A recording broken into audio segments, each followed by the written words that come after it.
মায়েদের ভালোবাসা একদম স্বচ্ছ হয়, নির্মল হয়, অতুলনীয় হয়। আমি আমার আম্মুকে এতটা মিস করিনি কখনো, কারণ সব সময় আমার আম্মুর সাথে আমার থাকা হতো। তবে এইবার বাসায় আসার সময় আমার এত বেশি কান্না পেয়েছিল যেন আমি প্রতি মুহূর্তেই আমার আম্মুকে ফিল করছি। আর এই সময়গুলো যখন দেখছি তখন আরও বেশি মনে পড়ছে। সকালে ফজরের পর ঘুমানোর আগে আম্মু আমাকে নাস্তা বানিয়ে দিয়েছিল, বলছিল যেন আমি অনেকক্ষণ ধরে ঘুমাবো, খেয়ে যেন ঘুমাই, এত সময় উপোস না থাকি। তো এই মুহূর্তগুলো আসলেই ভীষণ মিস করছি। যদিও আজকের ভিডিও টপিক একদম আলাদা, তবুও এই সময়টা, এই মুহূর্তটা আমি আপনাদের সাথে শেয়ার না করে পারলাম না। যারা আমার মতন আম্মুকে ভীষণ মিস করছেন বাড়ি থেকে আসার পর, তারা অবশ্যই কমেন্ট করে জানাবেন। আসসালামু আলাইকুম, আমি মেহের আফরোজ বলছি আমাদের নোয়াখালী থেকে। কাছে এবং দূরে, দেশ এবং দেশের বাহিরে যে যেখান থেকে আমার ভিডিওটি দেখছেন, আশা করছি আল্লাহর অশেষ রহমতে সবাই অনেক বেশি ভালো আছেন।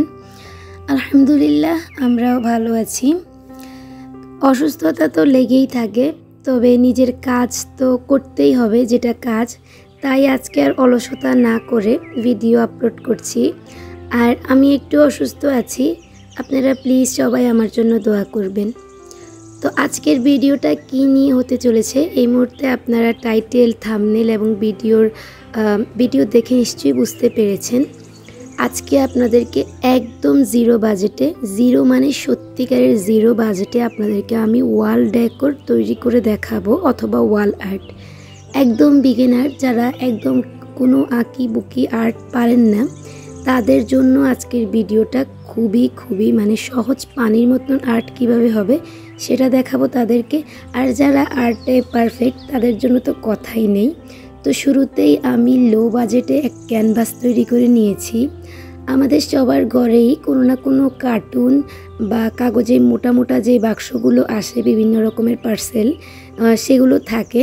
তো এরকম আমি কার্টুনের যে কাগজগুলো আছে সেগুলোকে জাস্ট আন্দাজে, চোখের আন্দাজে এভাবে লম্বালম্বি 4 কোণা করে কেটে নিয়েছি। তো আপনারা চাইলে রাউন্ড, চাইলে স্কোয়ার, চাইলে ট্রায়াঙ্গেল বা যেই রকম চান সেই রকম শেপে কিন্তু এই কার্টুনের কাগজগুলোকে কেটে নিতে পারেন। তারপর একদম নর্মাল বাসায় যে ফ্যাডের কাগজগুলো থাকে, নর্মালি আমাদের ওষুধের সাথে আসে, আমি সেই কাগজগুলোর সাথে এটাকে ফেভিকল গ্লু দিয়ে আটকে দিয়েছি।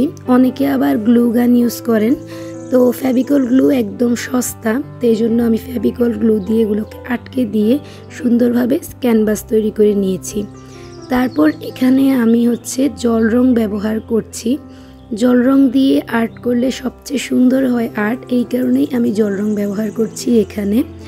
আর আমি যে ডিজাইনটা করছি এটা একদম সোজা, একটা ছোট বাচ্চা এই ডিজাইনটা পারবে। এটা আমার থার্ড আর্ট, তো এটার জন্য আমি আমার জীবনে প্রথম আর্ট করছি, তার জন্যই আমি খুবই ইজি কিছু আর্ট প্রথমে ট্রাই করেছি একদম নিজের মন থেকে। তারপর আমি কিছু আর্ট ফোন থেকে দেখে ইন্সপায়ার হয়ে সেটার সাথে কাস্টমাইজ করে নিজের পছন্দ মতো করে নিয়েছি।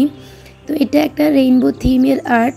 তো আপনারা, আমি আর্ট করার আগে যেটা আঁকবো বা যেভাবে আমার যেই রঙটা যতটুকু দিব, সেটা এরকম পেন্সিল দিয়ে আর্ট করে নিয়েছি। এটা অবশ্যই করতে হবে যাতে করে যারা বিগিনার আছে তাদের জন্য ইজি হয়। যদি কোনো আর্ট ছাড়া সরাসরি আমরা আঁকতে যাই, তাহলে আমরা ঠিক যেই জিনিসটা বা যে আকৃতিটা দিতে চাচ্ছি সেটা কিন্তু হবে না, বরং রং ছড়িয়ে যাবে, উল্টাপাল্টা হবে, সেক্ষেত্রে কিন্তু দেখতে ভালো দেখাবে না। আর সাদা কাগজে একবার রং পড়লে কিন্তু সেটা সহজে তোলা যায় না, তো সেজন্য একটু সাবধানে কাজ করতে হবে। আর আর্টের ক্ষেত্রে আমি বলবো জল রং কিংবা মোম রংটা সবচেয়ে বেস্ট। মোম রং যেহেতু আমার কাছে নেই, জল রংটা সবচেয়ে বেশি গাঢ় হয়, ডিপ হয়, এটা অনেক বেশি ভিজিবল হয় আর দেখতেও অনেক বেশি সুন্দর লাগে, এই কারণে এখানে আমি জল রং ইউজ করেছি। আর জল রং ব্যবহারের ক্ষেত্রে দুই রকমের জল রং পাওয়া যায়। একটা একদম পানির সাথে গুলিয়ে ব্যবহার করতে হয়, শুকনো প্যালেটে পাওয়া যায়, সেটা ইচ্ছা করলে ব্যবহার করা যাবে। আর এর থেকে বেস্ট ওয়ে এই যে আমি যেগুলো ইউজ করছি ক্রিম আকারে এভাবে পটের মানে টিউবের মধ্যে পাওয়া যায়, এগুলো একদম বাটারি টেক্সচারের হয়, আপনাকে কোনো পানীয় মেশাতে হবে না। এই ক্রিমটা জাস্ট আপনি তুলিতে নিয়ে আপনি আপনার ইচ্ছে মতো এটাকে আকৃতি দিতে পারবেন। আর এটা আপনার যে কাগজ, সাধারণ কাগজ ব্যবহার করবেন, সেই কাগজেও কিন্তু ছেঁড়ার কোনো ভয় থাকবে না। কারণ নর্মালি জল রং কিন্তু নর্মাল আর্ট পেপার ছাড়া নর্মাল পেপারে ইউজ করলে ছিঁড়ে যাওয়ার একটা প্রবণতা থাকে।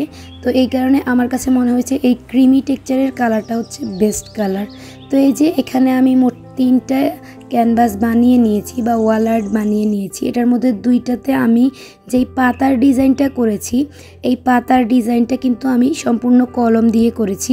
অনেকেই আমি দেখেছি অ্যাক্রিলিক কালার দিয়ে এভাবে ক্যানভাস তৈরি করে।